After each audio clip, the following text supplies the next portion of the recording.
In the lush village of Umuofia, nestled deep within the heart of southeastern Nigeria, life thrived amid dense tropical forests and vibrant traditions. The villagers lived harmoniously with nature, guided by the wisdom of their ancestors. Among these ancient teachings was the prophecy of the magic tree of life, a legendary tree said to possess extraordinary powers, healing the sick, granting strength, and even bringing the dead back to life. Neka, an elderly woman revered for her deep knowledge of ancient lore, often recounted this prophecy to the village children. Her voice, though aged, held an air of mystery and authority that captivated all who listened. "One day," she would say, her eyes twinkling with an otherworldly light, "a chosen one will emerge from among us. This chosen one will be guided by the spirits of our ancestors to find the magic tree of life. But beware, the journey will test your courage, wisdom, and heart." Obinna, a young man of 20, was among her most attentive listeners. Known for his bravery, kindness, and insatiable curiosity, Obinna felt a strange sense of destiny whenever Neka spoke of the prophecy. One night, Obinna had a vivid and surreal dream. He found himself in a radiant clearing surrounded by trees that shimmered with golden light. In the center stood a magnificent tree, its trunk wide and its leaves glowing with an ethereal light. As he approached, a voice resonated from the tree, soft yet powerful. "Obinna, you are the chosen one. Seek the magic tree of life and bring its power to your people. But be warned, the journey will test your courage, your wisdom, and your heart." Obinna awoke with a start, the voice still echoing in his mind. He knew this was no ordinary dream. It was a calling. Determined to fulfill his destiny, he resolved to find the magic tree of life, no matter the challenges that lay ahead. Prepared meticulously for his journey, he packed provisions, dried meat, fruits, and healing herbs, and carried a machete to cut through the dense forest underbrush. Neka gifted him a small talisman, promising it would protect him from harm. As he set off, the villagers gathered to bid him farewell. His mother, a daisy, hugged him tightly, her eyes brimming with pride and worry. "Be safe, my son. May the spirits guide and protect you." The forest was alive with sounds, the rustling of leaves, the chirping of birds, and the distant calls of wild animals. Obinna moved swiftly, guided by his intuition and subtle signs from nature, a butterfly leading him down a path, the whisper of leaves steering his direction. Each night he camped under the stars, his dreams filled with visions of the magic tree and the voice that had summoned him. After several days of travel, Obinna encountered a small girl named Amara, no older than 10. She was lost, her eyes wide with fear and her clothes torn and dirty. "Please help me," she whispered, trembling. "I'm lost and scared." Obinna's heart went out to her. He offered her food and water and listened to her story. Amara had been separated from her family while traveling through the forest. Despite knowing it would delay his quest, Obinna couldn't leave her alone and vulnerable.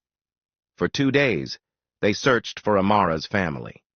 On the 3rd day, they stumbled upon a camp in a small clearing. Amara's face lit up with joy as she recognized her family, who rushed to embrace her. "Thank you," Amara's father said, tears of gratitude in his eyes. "You have saved our daughter. May the spirits bless your journey." With Amara reunited with her family, Obinna resumed his quest with a renewed sense of purpose. As he delved deeper into the forest, the air grew heavier and the trees seemed to close in around him. One night, by his campfire, he felt a presence watching him. Looking up, he saw a tall, regal figure materialize from the shadows. "Who are you?" Obinna asked, though he sensed the answer. "I am Ikenga, the guardian spirit of this forest," the figure replied. "I have watched your journey and seen your deeds. You have proven your courage and compassion, but your greatest tests lie ahead." Ikenga explained that the path to the magic tree of life was guarded by the spirits of the forest. Obinna would face 3 trials to prove his worthiness. Only then would he find what he sought. The first trial tested Obinna's courage. Ikenga led him to a cave guarded by a massive python. The snake's eyes glowed with an unnatural light, and its hiss sent shivers down Obinna's spine. To pass this trial, he had to retrieve a stone from the depths of the cave. Taking a deep breath, Obinna approached the python. He invoked the protection of his ancestors and held the talisman tightly. The python, sensing his purity of heart, allowed him to pass. Inside the cave, he found the stone and returned to Ikenga, his heart pounding with triumph. The second trial tested Obinna's wisdom. Ikenga presented a riddle. I speak without a mouth and hear without ears.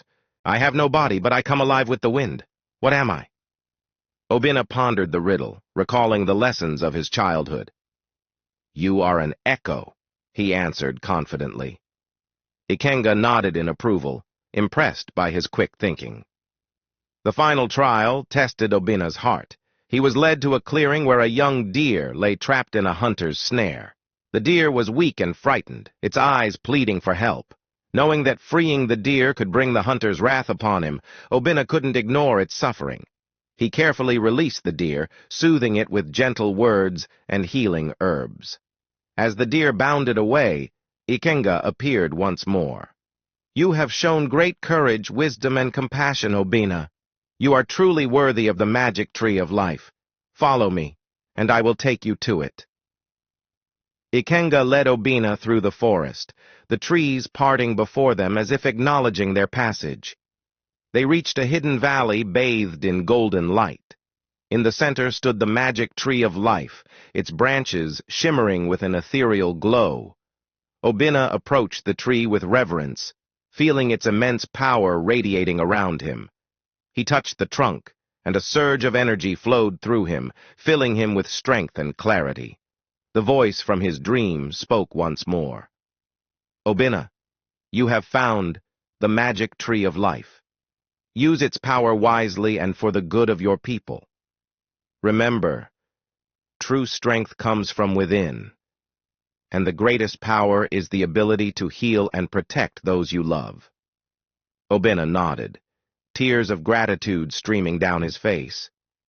He gathered a few leaves from the tree, knowing they held the key to healing and prosperity for his village. With a heart full of hope, he began the journey back to Umuofia. The journey back to Umuofia was swift, the path now clear and welcoming. Upon his return, the villagers greeted him with joy and awe, their eyes wide with wonder at the sight of the leaves from the magic tree of life. Obinna used the leaves to heal the sick and strengthen the weak.